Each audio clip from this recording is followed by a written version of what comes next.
Okay, चला. आपण 6 नंबरचा टॉपिक सुरू केला होता. त्याच्यामध्ये पहिल्यांदा आपण इंट्रोडक्शन थोडंफार समजून घेतलं होतं. डिझोल्युशन म्हणजे कन्सेप्ट काय आहे आणि डिझोल्युशन मध्ये काय करावं लागतं.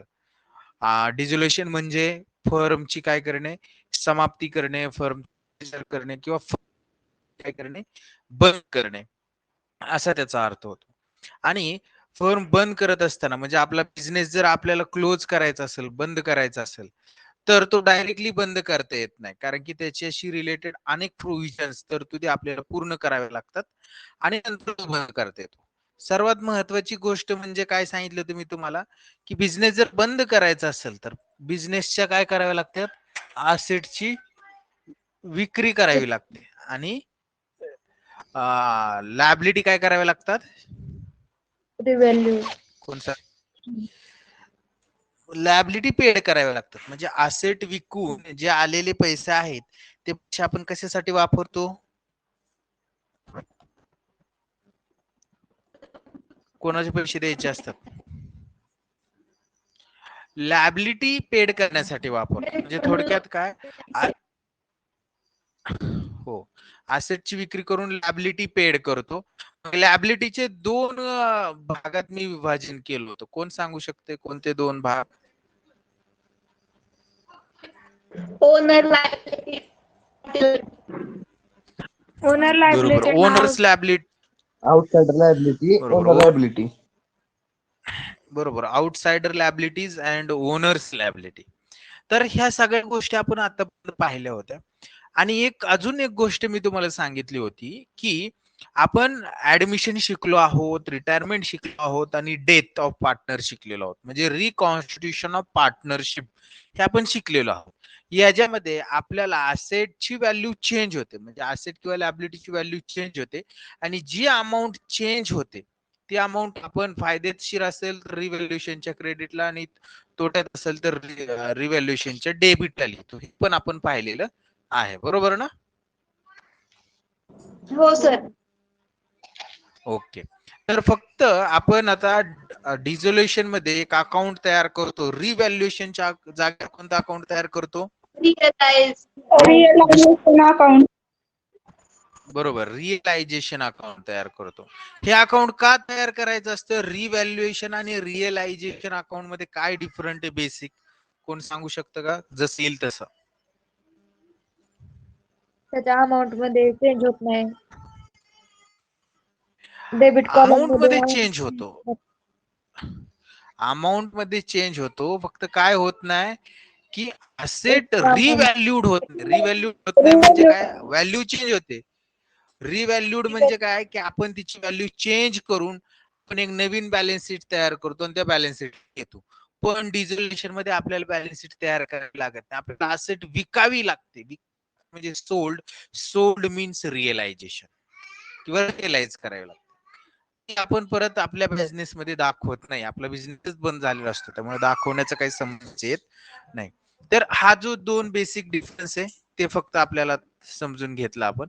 आता आपल्याला पुस्तकात काय सांगितले त्या पद्धतीने आपण जरा जाऊ आणि समजून घेऊ. क्लिअर का सर्वांना? मी अगोदरच्या लेक्चरला काय काय केलं होतं ते हो सर. हो सर. बघा. आता त्यांनी इंट्रोडक्शन मध्ये दिलेले लाईन टू लाईन समजून घेण्याचा प्रयत्न करू. बघा, dissolution means winding up or to close down. Wind up, wind up म्हणजे काय करणे, गुंडाळणे, किंवा क्लोज डाऊन म्हणजे काय, बंद करणे. डिझोल्युशनचा अर्थ काय होतो, वाइंड अप, क्लोज करणे, बंद करणे. When business relation among the partners in partnership firm can to be and end. म्हणजे काय सांगितलंय त्यांनी, जेव्हा बिझनेस रिलेशन म्हणजे व्यावसायिक संबंध कोणामधला, पार्टनर्स मधला, पार्टनरशिप फर्म मधील ज्या वेळेस एंड म्हणजे समाप्त होतो त्यावेळेस पार्टनरशिप फर्म वाइंडिंग अप किंवा आपण त्याला डिझॉल्व झाले असं म्हणतो. It known as dissolution of partnership. यालाच काय म्हणणार आपण, पार्टनरशिपचं डिझोल्युशन म्हणणार. When one or more partners take a decision to close partnership firm, म्हणजे काय सांगितले बघा त्यांनी, जेव्हा एक किंवा एकापेक्षा जास्त पार्टनर म्हणजेच भागीदार टेक डिसिजन म्हणजे अशा प्रकारचा निर्णय घेतात की क्लोज द पार्टनरशिप फर्म काय करायची, बंद करायची.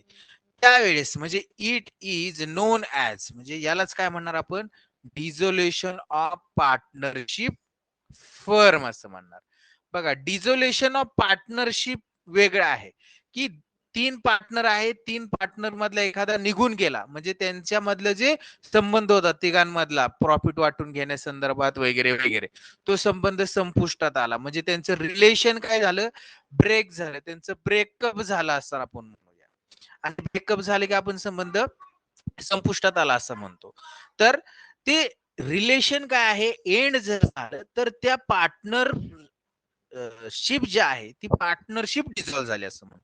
पण ज्या वेळेस एक किंवा एकापेक्षा जास्त जे पार्टनर आहेत ते डिसाइड करतात की फर्म क्लोज करायची, बिझनेसच बंद करायचा, त्यावेळेस त्याला डिझोल्युशन ऑफ पार्टनरशिप फर्म असं म्हणतात. हे मी तुम्हाला सांगितलेलं होतं. तर when all partners decided to discontinue for partnership firm, म्हणजे ज्या वेळेस सगळे पार्टनर डिसाइड म्हणजे निर्णय घेतात की डिसकंटिन्यू म्हणजे काय, आता आपला बिझनेस कंटिन्यू ठेवायचा नाही, in it result in dissolution of partnership, त्यालाच काय म्हणणार आपण, पार्टनरशिपचं डिझोल्युशन असं म्हणणार. The relationship between partners is refer to partnership, म्हणजे पार्टनर मध्ये जे रिलेशन असतं त्याला पार्टनरशिप म्हणणार. Will all partners collectively are called firm, आणि सगळ्या पार्टनरला मिळून आपण फर्म म्हणणार. त्यामुळे त्यांनी असं सांगितलेलं आहे की dissolution of a firm is a different from dissolution of partnership. फर्मचं डिझोल्युशन आणि पार्टनरशिपचं डिझोल्युशन ऑफ पार्टनरशिप ह्या दोन वेगळ्या थिंग आहेत. म्हणजे काय, डिझोल्युशन ऑफ पार्टनरशिप म्हणजे काय म्हणू आपण, की समजा तिघ जण पार्टनर आहेत, तिघां पार्टनर पैकी एखादा पार्टनर जर निघून गेला म्हणजे रिटायर्ड झाला किंवा डेड झाला आपण असं म्हणू त्याला, तो आपल्यामध्ये राहिलेला नाही, राहिलेले दोन पार्टनर पुढे बिझनेस कंटिन्यू करणार आहेत. काय करणार आहेत, कंटिन्यू करणार आहेत, पण बिझनेस बंद करणार नाहीत, बिझनेस कंटिन्यू करणार आहेत. यावेळेस ही तिघांची जी रिलेशनशिप होती पार्टनरशिप मधली ती ब्रेक झाली आणि न्यू रिलेशनशिप दोघांमध्ये काय झालेली, कंटिन्यू झालेली. म्हणजेच या ठिकाणी ओल्ड पार्टनरशिप काय झाली, पार्टनरशिप झाली, डिझॉल्व्ह झाली. पण ही जी फर्म होती दोघांची तिघांची मिळून, ती फर्म डिझॉल्व्ह झाली नाही. पण डिझोल्युशन ऑफ पार्टनरशिप फर्म मध्ये काय होतं, तिघही चौघही पार्टनर बिझनेस बंद करतात, काहीच रिलेशन राहत नाही, सगळे काय करतात, साईडला निघून जातात. त्यावेळेस त्याला आपण डिझोल्युशन ऑफ फर्म असं म्हणणार. कळते ना दोघांमधला फरक, मी दुपारी पण सांगितलं होतं तुम्हाला. बोला. हो सर. ओके, चला पुढे जाऊया. पुढे काय सांगितलंय ते समजून घेऊया. Meaning and definition. तर मिनिंगचं काय आहे, मिनिंग डिझोल्युशनचं आणि देखील समजून घेऊ. Meaning in legal terms dissolution has multiple meaning.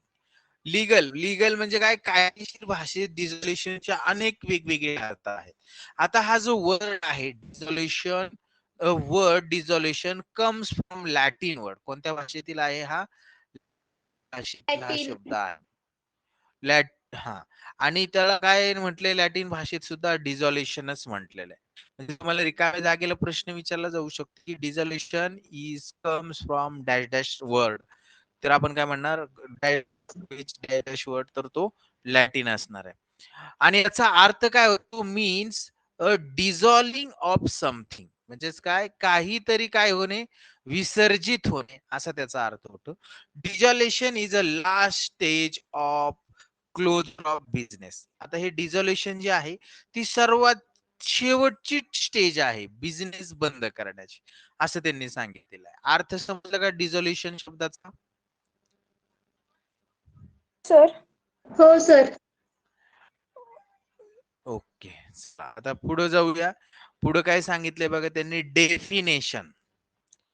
तर डेफिनेशन ऍक्ट नुसार आहे, काही जनरल डेफिनेशन आहेत, काही तज्ञांनी केलेल्या. एक 2-3 डेफिनेशन आपण समजून घेऊया आणि पुढे जाऊया. बघा, इंडियन पार्टनरशिप ऍक्ट कधीचा आहे? 1932.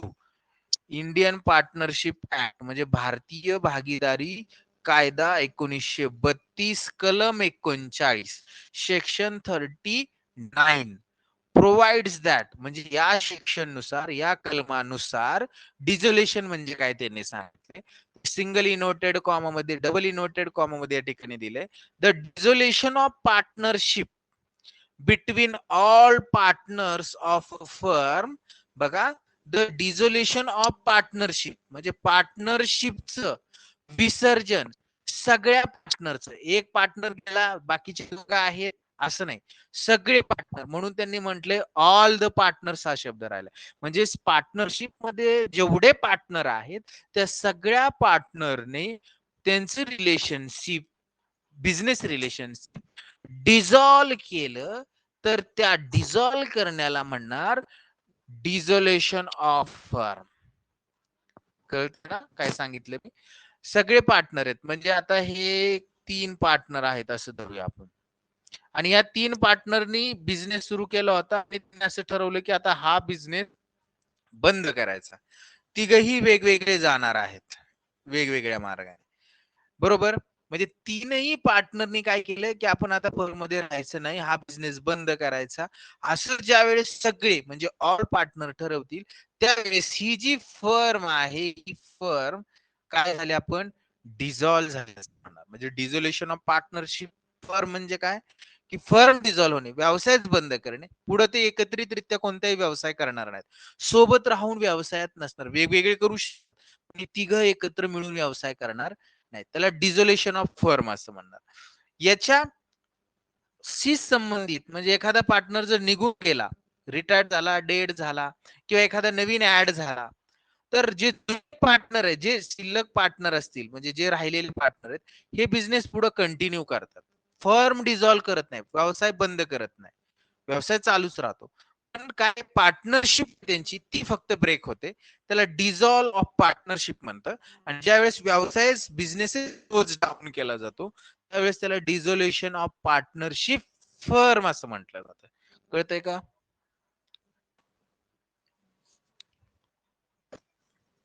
हो सर. ओके, चला पुढे जाऊया. पुढे बघा, त्यांनी एक 2 नंबरची डेफिनेशन सांगितलेली आहे. The act or process of ending an official organisation or legal agreement. म्हणजे अशी कृती की ऑफिशियल ऑर्गनायझेशन म्हणजे काय, आपण त्याला म्हणूया की ज्या ऑर्गनायझेशनची नोंदणी झालेली आहे. म्हणजे पार्टनरशिप ऍक्ट 1932 नुसार होते, तर ही नोंदणी झालेली जी ऑर्गनायझेशन आहे त्याला आपण पार्टनरशिप म्हणतो. तर असं ऑर्गनायझेशन ऑफिशियल ऑर्गनायझेशन असतं. आणि ऑफिशियल ऑर्गनायझेशन ज्या वेळेस एंड म्हणजे त्याचा समाप्त होतं किंवा त्यांच्यातले जे लीगल अग्रीमेंट आहे ते एंड होतं, त्यावेळेस त्याला डिझोल्युशन असं म्हणणार. The dissolution of partnership firm include the discontinue function as a firm. फर्मची जी कार्य आहेत ती आता इथं पुढे चालू राहणार नाहीत, ती बंद केली जाणार आहेत, म्हणजे फर्म बंद होणार आहे. त्याला डिसकंटिन्युअस फंक्शन असं म्हणणार. आणि हे discontinuous function of firm is called dissolution of firm. येते ना लक्षात सर्वांच्या डिझोल्युशनचं मिनिंग? हो सर. ओके, आता मला तुम्ही एक 2-3 तरी कारण सांगा की कशामुळे डिझोल्युशन असेल फर्मचं. काय सांगू शकते कोण? बोला, काय येते बघू आपण तुम्हाला. बिझनेस मध्ये फर्म लॉस होत डिझॉल्व, असेल. व्हेरी गुड, पार्टनर कंटिन्युअसली, बरोबर. Dispute among the partners, partners मध्ये वादविवाद होतोय. Continuously loss in business, profit continuous होत लॉस नसेल होतोय तर. बिझनेस मध्ये. बरोबर, तेच प्रॉफिट नाही म्हणजे लॉस आहे. Continuously loss in business. अजून कोण सांगते अजून वेगळं कारण?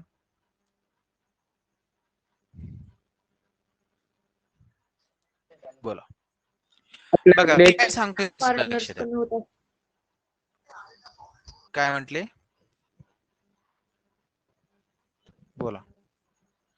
बोला बोला बोला. चुकलं तर चालते, चुकीला माफी आहे, माफी नाही असं नाही. मी काय तुमच्या फोन मधून हात घालून मला मारणार नाही. सांगा.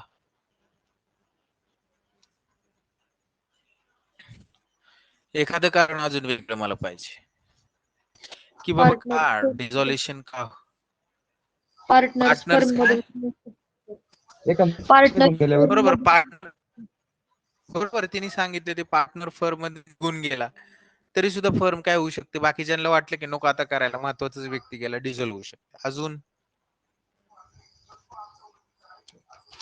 तर पहा एखादा पार्टनर जर इनसॉल्वंट झाला किंवा सगळे पार्टनर इनसॉल्वंट म्हणजे काय दिवाळखोर इन्सॉल्वंट कशाला म्हणायचं ते पण सांगतो जर तुमची संपत्ती तुमचं कर्ज फेडण्यासाठी कमी पडत असेल म्हणजे तुमच्या कर्जाची रक्कम लॅबिलिटीची रक्कम जास्त आहे तुमच्या असेट पेक्षा एखाद्या व्यक्तीच्या त्यावेळेस तो काय झाला आपण म्हणतो दिवाळखोर झाला म्हणजे त्याच्याकडे पैसेच नाही त्याचं कर्ज फेडू शकते एवढे त्यावेळेस त्याला काय म्हणायचं आपण इन्सॉल्वंट पर्सन जर असं कोण असेल पार्टनरशिप फर्म मध्ये जे पार्टनर आहेत ते इन्सॉल्वंट झाले दिवाळखोर झाले वेडे झाले किंवा आपण त्याला अनसाउंड माइंड म्हणूया अनसाउंड माइंड म्हणजेच वेडा असे झालं तर पार्टनरशिप काय होऊ शकते फर्म डिझॉल्व होऊ शकते त्याच्यानंतर त्यांचा जर बिझनेस जो आहे ना तो लॉफुल नसेल लॉफुल मीन्स कायद्याने मान्य नसलेला अनलॉफुल बिझनेस आहे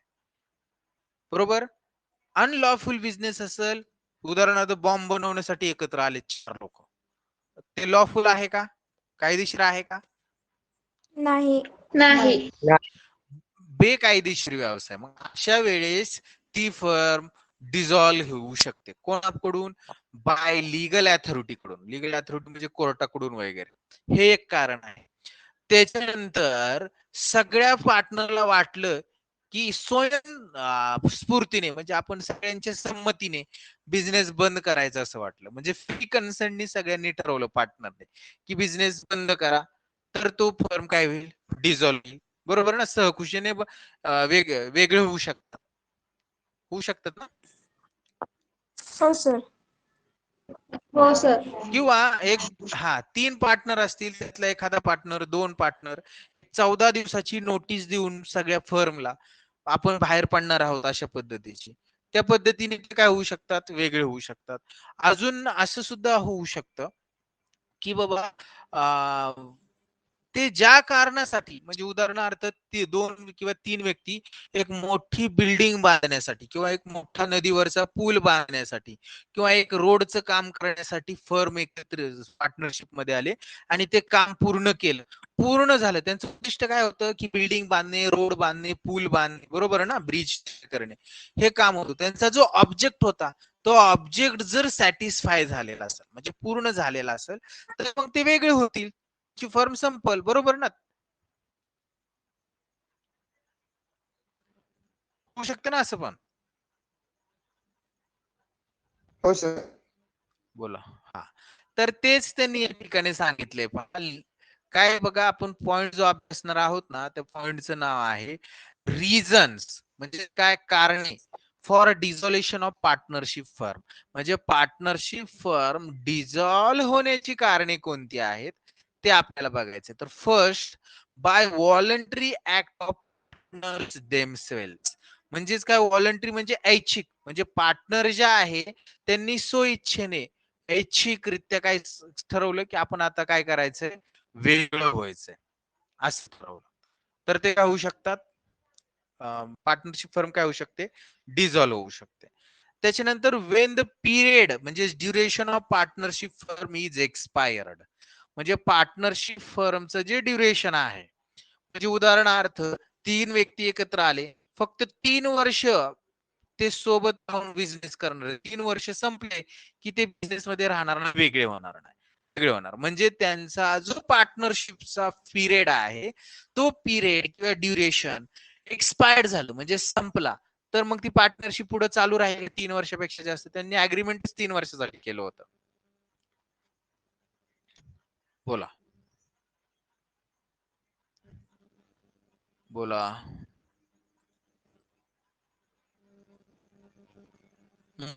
आवाज येतोय का हो सर. आवाज येतोय का सांगा. हो हो सर. म्हणजेच सर. काय मला सांगायचं काय, हा 2 नंबरचं कारण काय आहे की ज्या विशिष्ट कालावधीसाठी ते एकत्र आले होते, म्हणजे त्यांच्या अग्रीमेंट मध्ये असं ठरतं की आपण 2 वर्ष 3 वर्ष एकत्र बिझनेस करायचा, आणि तो 2 वर्षाचा कालावधी संपला की काय झाली, त्यांची फर्म डिझॉल्व्ह झाली. 3 वर्ष संपले, फर्म डिझॉल्व्ह, जेवढा कालावधी असेल तेवढा. तर त्यानुसार सुद्धा येते ना लक्षात दुसरं कारण काय आहे ते. हो सर. सर. ओके. त्याच्यानंतर पुढे पहा, त्यांनी सांगितले partnership can be dissolve after the completion of specific venture for which it was form. म्हणजे काय मी सांगितलं तुम्हाला की आता सांगितलं एखादी बिल्डिंग बांधण्यासाठीच फक्त एकत्र आलेत, एखादा रोड तयार करण्यासाठी एकत्र आलेत, किंवा एखादा ब्रिज तयार करण्यासाठी 4 लोक एकत्र आलेत, ही बिल्डिंग बांधून झाली, रोड बांधून झाला त्यांचा, किंवा तो पूल बांधून झाला, तो ब्रिज तयार करून झाला, तर ते काम पूर्ण झालं. म्हणजेच त्यांनी सांगितले partnership can be dissolve after, म्हणजे कधी डिझॉल्व होईल, ज्यावेळेस ही बिल्डिंग बांधून होईल, ज्यावेळेस हा रस्ता बांधून होईल, किंवा ज्यावेळेस हा पूल बांधून ब्रिज तयार होईल, त्यावेळेस after completion of specific venture. Venture म्हणजेच काय, एखादा करार वगैरे तो पूर्ण झाला की काय होईल, ती फर्म डिझॉल्व होईल. कळते ना नंबर 2चं कारण. हो सर.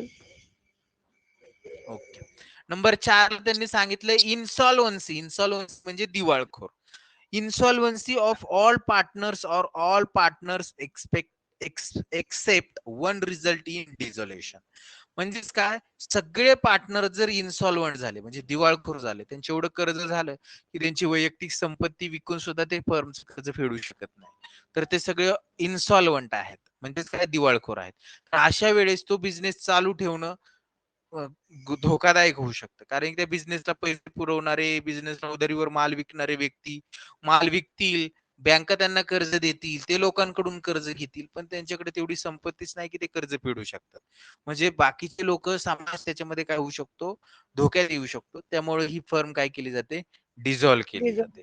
त्याच्यानंतर illegal or unlawful business activity result in to dissolution. म्हणजे काय, इलिगल म्हणजे बेकायदेशीर किंवा कायद्याने मान्य नसलेली बिझनेस ऍक्टिव्हिटी. बिझनेस ऍक्टिव्हिटी म्हणजेच काय, की असा व्यवसाय करणे की जो कायद्याला मान्य नाही, असं जर कुणा केलेलं असेल तरी सुद्धा काय होते, फर्म डिझॉल्व्ह होते. आणि नेक्स्ट नंबर 6 आहे त्यांनी, partnership at can be dissolve by giving notice of 14 days. म्हणजे पार्टनरशिपची विल म्हणजे अग्रीमेंट, याच्यामध्ये जर ठरलेलं असेल की फर्म डिझॉल्व्ह करण्याच्या अगोदर 14 दिवस नोटीस द्या, म्हणजे अग्रीमेंट नुसार सुद्धा 14 दिवसाची नोटीस देऊन फर्म डिझॉल्व्ह केली जाऊ शकते. पार्टनरशिप डिझॉल्व्हची कारण काय आहेत, कळलं का सर्वांना. हो सर.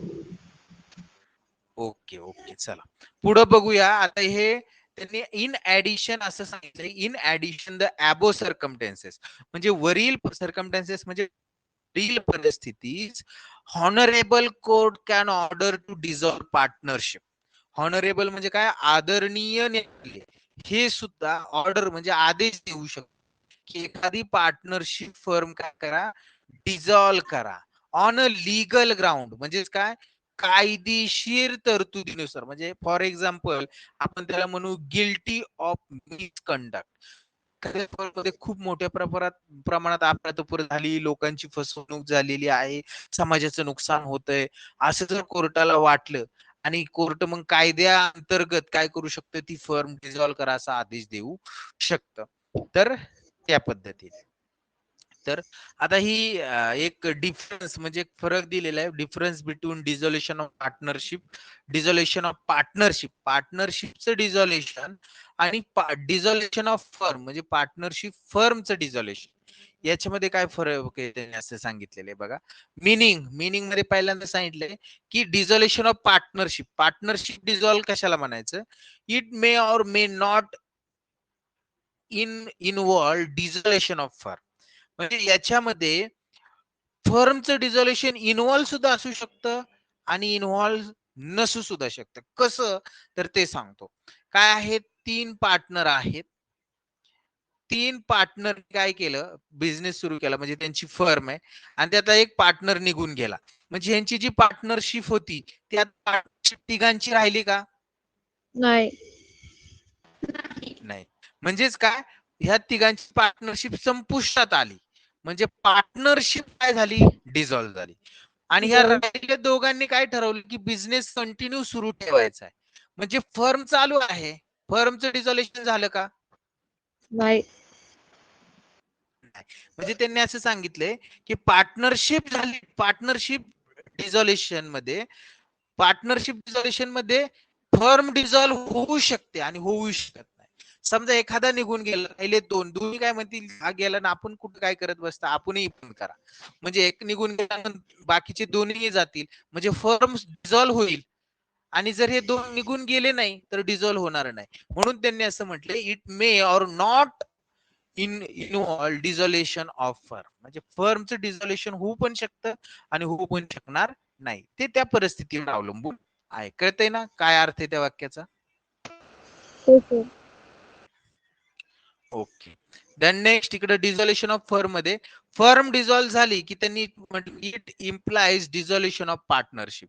फर्म डिझॉल्व्ह झाली म्हणजे तिघही पार्टनर वेगळे झाले, बिझनेस सुरू ठेवणार नाही. म्हणजे पार्टनरशिप काय झाली, ऑलवेज डिझॉल्व्ह झाली. म्हणजे पार्टनरशिपच राहणार नाही फर्म डिझॉल्व्ह झाली म्हटल्यानंतर. नेचर, तर नेचर मध्ये त्यांनी सांगितलं nature of dissolution of partnership is voluntary. Voluntary म्हणजे काय, ऐच्छिक आहे. पार्टनरला एखाद्याला वाटलं की आपण ह्या फर्म मध्ये राहायचं नाही, जाऊ शकतो, ते ऐच्छिक आहे. पण इकडं व्हॉलंटरी सुद्धा आहे आणि कोर्ट सुद्धा ऑर्डर देऊ शकतं. म्हणजेच काय, कंपल्सरी सुद्धा आहे. म्हणून त्यांनी म्हटलंय की the nature of dissolution of firm voluntary or compulsory. Compulsory कधी कोर्टाला वाटले की ही फर्म खूप धोका देते समाजाला, डिझॉल्व्ह करा, तर कायद्यानुसार डिझॉल्व्ह केली जाऊ, त्याला कंपल्सरी म्हणणार. व्हॉलंटरी म्हणजे काय, फर्मच्या सगळ्या पार्टनरला वाटले की आता बात खूप थकलो व्यवसाय करून, बंद करा, तर ते व्हॉलंटरी असणार. ते व्हॉलंटरी असणार. कळते ना मला काय सांगायचं ते सर्वांना? हो सर. ओके. त्याच्यानंतर कंटिन्युएशन ऑफ बिझनेस. म्हणजे बिझनेस फर्मचं म्हणजे पार्टनरशिपचं रिझोल्युशन झालं, 3 पार्टनर पैकी एखादा पार्टनर जर गेला तर बिझनेस मे बी कंटिन्यू करू शकतात ते. परंतु जर फर्म मधले सगळेच पार्टनर निघून गेले तर बिझनेस कंटिन्यू राहतो का? नाही. तो डिस्कंटिन्यू, म्हणजे तो Dissolve. तेच त्यांनी सांगितले, the business continue however the partnership is reconstitute. म्हणजे पार्टनरशिप रिकॉन्स्टिट्यूट झाली तर बिझनेस पुढे कंटिन्यू राहतो. म्हणजे ते केला, राहिलेला दोनांनी चालू ठेवला. आणि द बिझनेस डिसकंटिन्यू कम्प्लिटली. म्हणजे जर फर्मचं डिझोल्युशन झालं तर बिझनेसच काय होतो, डिसकंटिन्यू, चालू ठेवला जात नाही. तर त्याच्यामध्ये पुढचं रिक्वायरमेंट, तर याच्यासाठी रिक्वायरमेंट काय, फर्मचं पार्टनरशिपचं डिझॉल्युशन आणि फर्मचं डिझॉल्युशन साठी रिक्वायरमेंट म्हणजे आवश्यकता. It required revaluation of asset and liability for reconstitution of firm. याच्यामध्ये असेट लायबिलिटी काय होतात, रिव्हॅल्यूड होतात. आणि it required realisation of asset and liability.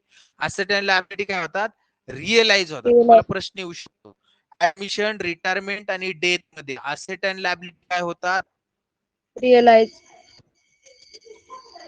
मी काय सांगतोय परत एकदा बघा. ऍडमिशन, रिटायरमेंट आणि डेथ हे पार्ट टॉपिक शिकलोय. याच्यामध्ये असेट आणि काय होतात, Revalued. रिव्हॅल्यूड होतात. आणि डिझॉल्युशन मध्ये असेट अँड लायबिलिटी काय होतात, Realization. रिअलाइज होतात. म्हणजेच काय, त्यांचं रिअलायझेशन होतं. क्लिअर का सर्वांना बेसिक डिफरन्स? हो सर. ओके, चला. किती वेळ झालेला आहे, आता 30 मिनिट झालेत. एक 5-10 मिनिट आपण थांबूया. पुढे बघा, फायनल क्लोजर ऑफ बुक्स. तर पहा, it does not required final closure of the books of account. याच्यामध्ये पूर्ण बुक्स ऑफ अकाउंट क्लोज केले जात नाही. फर्म काय झाली, पार्टनरशिप डिझॉल्व्ह झाली, पण फर्म चालू आहे, फर्मची बॅलन्स शीट आपण बंद करत नाही. इकडं डिझॉल्युशन मध्ये म्हणजे फर्मचं डिझॉल्युशन होत असताना final closure of books is required, म्हणजेच काय ते नेसेसिटी आहे, आवश्यक आहे की तुम्ही सगळी पुस्तकं काय करा, क्लोज करा. आणि court order, a court order cannot dissolve a partnership. Court order नुसार पार्टनरशिप डिझॉल्व होऊ शकत नाही, पण कोर्ट ऑर्डर नुसार डिझॉल्व फर्म म्हणजे काय, फर्म डिझॉल्व केली जाऊ शकते. म्हणजे कोर्टाने जर ऑर्डर काढली की तुमचे 3 पार्टनर आहेत, 3 पार्टनर पैकी एखादा काढून टाका, असं कोर्ट म्हणू शकत नाही. का काढून टाका, त्यांनी हे दिले, कॅपिटल दिले, त्यांनी बिझनेस मध्ये काम केले, कोर्ट का त्याला काढून टाकू शकत नाही. पण कोर्टाने जर असं म्हटलं की तीनही मिळून खूप चुकीचा व्यवसाय करतात, समाजाला फसवतात, ह्यांचा बिझनेस बंद करून टाका कायदेशीरपणे, तर कोर्ट बंद करू शकतो. पण एकाला काढून टाका असं म्हणू शकत नाही. म्हणजेच त्याच्यात काय म्हटलंय, court order can be dissolve a firm. Court काय करू शकतं, फर्म डिझॉल्व करू शकतं, तिघ याचा बिझनेस बंद करू शकतो, पण एकाला कोणाला काढून टाकू शकत नाही. क्लिअर का इथपर्यंत सर्वांना? ओके ओके, चला आता पुढचा एक पॅरेग्राफ घेऊया आणि आपण थांबूया. बघा त्यांनी म्हटलंय when a firm is dissolve all asset are realise. बघा फर्म, मी तुम्हाला सांगितलं होतं की फर्म बंद करायची त्यावेळेस सगळे असेट काय केले जातात, रिअलाइज. रिअलाइज म्हणजे काय, विकल्या जातात, सोल्ड केल्या जातात. म्हणून त्यांनी हे वाक्य वापरले, when a firm dissolve all asset are realise and the proceed from it are to be paid, आणि त्यातनं जे पैसे आलेले असतील are to be paid for the liability of partnership. ते कशासाठी वापरले जातात, लॅबिलिटी पेड करण्यासाठी. व्हेरी गुड, लॅबिलिटी पेड करण्यासाठी वापरले जातात. म्हणून त्यांनी असं सांगितलं की according to Indian Partnership Act 1932 यातील कलम म्हणजे section 48, the liability are paid as per order given below. आणि त्यांनी असं म्हणजे कायद्यातच सांगितले की तुमच्या लॅबिलिटी पेड करायच्यात ना, त्या खालील प्रमाणे पेड. मग आता कशा पेड करायचे मी तुम्हाला सांगितलं, अगोदर कोणाचे पैसे द्यायचे असं मी जनरल सांगितलं होतं बरं का. ते कायद्यामध्ये त्यांनी खूप भारी सिक्वेन्स दिलेला आहे, म्हणजे खूप छान दिलेला आहे. तर पहिला आपण कोणाचं बाहेरच्यांचं पैसे पेड करतो का घरातल्या लोकांचं पेड करतो, फर्मातल्या बाहेरच्या लोकांचं. बाहेरच्यांचं. पण आता ही फर्म डिझॉल्व करायची, असेट विकायच्यात, बरोबर. जर कोर्टाने ती डिझॉल्व करा असं सांगितलेलं असेल तर त्याची कोर्ट फी असेल, अजून काही गोष्टी असेल लिगल प्रोव्हिजन कमी करण्यासाठीच्या, तर त्याच्यासाठी जो खर्च येतो असेट विक्रीसाठी वगैरे वाहतूक करून नेणे, त्याला म्हटलं जातं रिअलायझेशन किंवा डिझोलेशन एक्सपेन्सेस. हा खर्च अगोदर पेड करावा, कारण की हे रिअलायझेशन एक्सपेन्सेस केल्याशिवाय ते असेट विकल्या जाऊ शकत नाही. म्हणून त्यांनी असं म्हटलंय की ज्या वेळेस तुम्ही असेट विकता आणि लायबिलिटी पेड करायला सुरुवात करता, म्हणजे पैसे द्यायला सुरुवात करता, तर सर्वात अगोदर कशाचे पैसे द्या, रिअलायझ एक्सपेन्सेस जे आहेत ते काय करा, पेड करा. मग हे एक्सपेन्सेस जर पेड केले तर फर्म पैसे जातील का येतील सांगा बरं. जातील. जातील.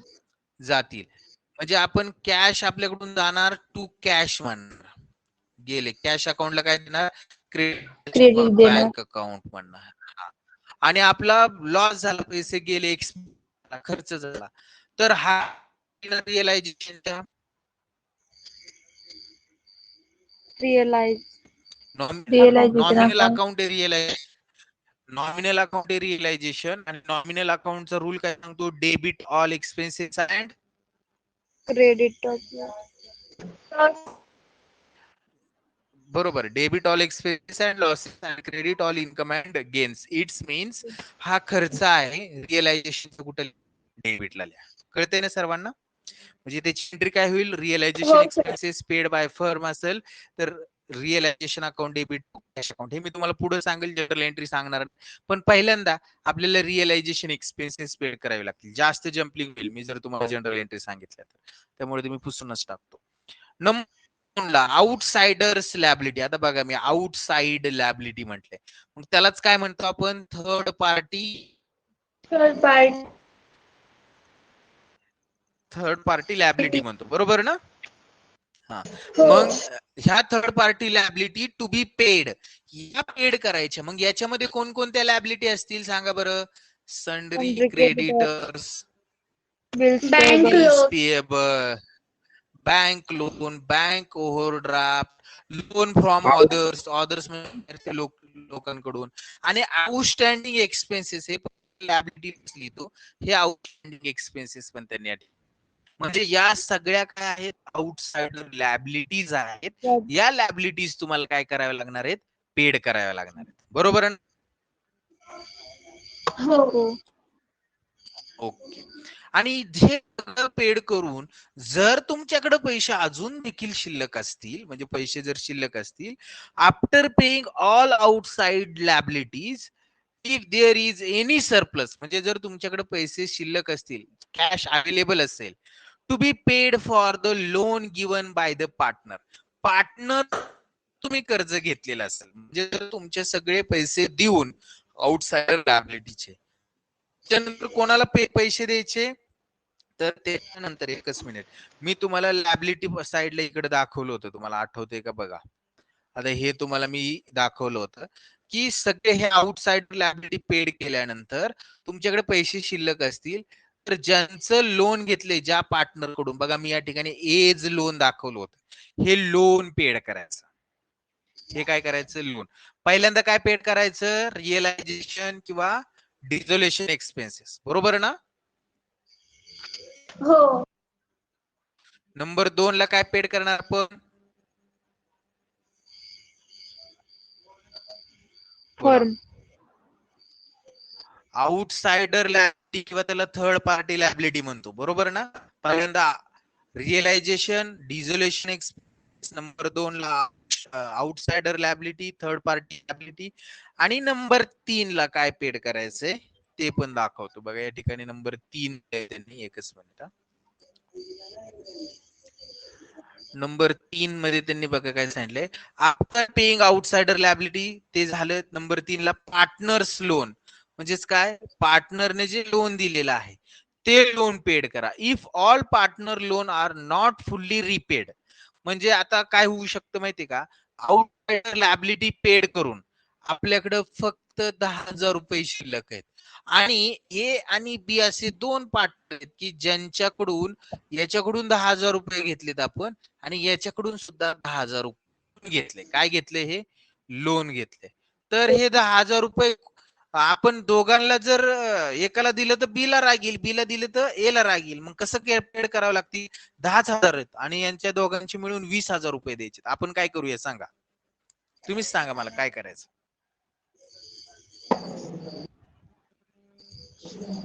हातमध्ये पेड करू शकतो. दोघांना काय करूया आपण? त्यांचा जो बॅलन्स रेशो आहे, माईक बंद करा जरा. माईक बंद करा जरा. त्यांचा जो बॅलन्स रेशो आहे 5,000, हे 10,000 आणि हे 10,000, जर रेशो इक्वल येतोय, बरोबर ना? म्हणजे हे 10,000 इक्वली पेड केले तर एक येतील 5,000 आणि दुसऱ्या येतील 5,000. म्हणूनच त्यांनी सांगितले, काय सांगितले बघा, बघा मी परत पहिल्यापासून वाचतो. After paying all outsider liability, if there is any surplus cash available to be paid for the loan given by the partner to the firm, ज्या पार्टनरने फर्मला लोन दिलेले त्यांचं लोन पेड करा आउटसाइडर लॅबिलिटी पेड केल्यानंतर. If all partners loan are not fully repaid, काही वेळेस काय होऊ शकते, एकापेक्षा जास्त पार्टनर काय करू शकतात? फर्म. मी म्हटलं ए कडून घेतले, बी कडून सुद्धा घेऊ शकते फर्म लोन. मग दोन पार्टनर कडून लोन घेतलेलं असेल आणि हे लोन फुल्ली रिपेड होऊ शकत नाही, कारण की त्यांच्याकडे तेवढा सरप्लस म्हणजे अमाऊंटच शिल्लक नाही. जर असं फुल्ली रिपेड होऊ शकत नाही, म्हणजेच काय, तो इनसफिशियंट फंड आहे, तेवढे तुमच्याकडे पैसे शिल्लक नाही. They are entitled to share proportionately, म्हणजेच काय, त्यांचा जो रेशो आहे, बॅलन्स ज्या अमाऊंट आहे त्या अमाऊंटच्या प्रमाणात प्रोपोर्शनेटली ते वाटायचं. कळलं साहेबांना? हो सर. ओके. आणि लास्ट त्यांनी सांगितलंय, इफ सरप्लस, म्हणजे तुम्ही पार्टनरचं लोन देऊन सुद्धा तुमच्याकडे पैसे शिल्लक आहेत, पार्टनर कडून घेतलेलं कर्ज दिलं, बाहेरच्या लोकांचं कर्ज दिलं, पार्टनर कडून घेतलेलं कर्ज दिलं आणि तरी सुद्धा जर तुमच्याकडे पैसे शिल्लक असतील फर्मकडे, तर मग हे फर्म कोणाला पैसे देईल सांगा बरं? सरळ ठेवा. मध्ये डिस्ट्रीब्युट. कोणाला देईल? ते काय करील, पार्टनर जे कॅपिटल घेतलं होतं त्यांनी ते कॅपिटल प्रयत्न करेल. जर सगळं कॅपिटल देता आलं तर सगळं देईल, आणि सगळं जर देता नाही आलं, जेवढे पैसे आपल्याकडे शिल्लक आहे तेवढे पैसे त्यांना प्रॉफिट शेअरिंग रेशो मध्ये त्यांच्या वाटेल. म्हणजे एकाचं कॅपिटल आहे 10,000, एकाचं आहे 5,000 आणि एकाचं आहे 2,500 असं. तर काय रेशो येतो त्यांचा बघा, 2,500 की 2,500, 2,500 दुने 5,000 आणि 2,500 4 10,000, म्हणजे 4+2 रेशो येतोय. या रेशो मध्ये ते काय करू शकतात, पार्टनरला Distribute. राहिलेले पैसे डिस्ट्रीब्यूट करू शकतात. सगळे जर देता आले तर सगळे देऊ शकतात, नाहीतर कमी पडत असतील तर त्यांच्या रेशो मध्ये डिस्ट्रीब्यूट करतील. अशा पद्धतीने त्या लॅबिलिटी पेड कराव्या लागतील. आणि ही जी आता अकाउंटिंग प्रोसिजर आहे ना, त्याच्यामध्ये 2 मेथड आहे. एक म्हणजे सिंपल डिझोल्युशन, हे खूप सोपं आहे. पण तुला अडचण कुठे, डिझोल्युशन अंडर इन्सॉल्वन्सी सिच्युएशन. इन्सॉल्वन्सी म्हणजे काय? दिवाळखोरी. दिवाळखोर, बरोबर. जर एखादा पार्टनर दिवाळखोर झाला, मग याच्यामध्ये काय आहेत, एक पार्टनर आहे, 2 पार्टनर आहे आणि 3 पार्टनर आहे. एक पार्टनर दिवाळखोर झाला तर कसं डिझोल्युशन करायचं, 2 पार्टनर दिवाळखोर झालं तर कसं करायचं, आणि सगळेच दिवाळखोर झाले, ऑल पार्टनर आर इन्सॉल्वंट असतील तर पद्धतीने डिझोल्युशन करायचं. हे नंबर बी च्या मेथड मध्ये.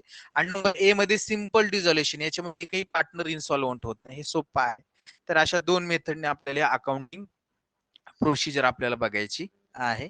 आज आपण इथपर्यंतच थांबू, जास्त लोड घ्यायला नको, जास्त ओव्हरफुल होईल. तर पुढच्या लेक्चरला आपण काय बघणार आहोत, सिंपल डिझोल्युशन. याच्यामध्ये कोणकोणते अकाउंट तयार करायचे, रिअलायझेशन अकाउंट, पार्टनर्स कॅपिटल, हे आपल्याला सगळं माहिती आहे, आपण याच्या आधी अभ्यासलेलं आहे. तर फक्त आपण वरच्या समजून घेण्याचा प्रयत्न करूया.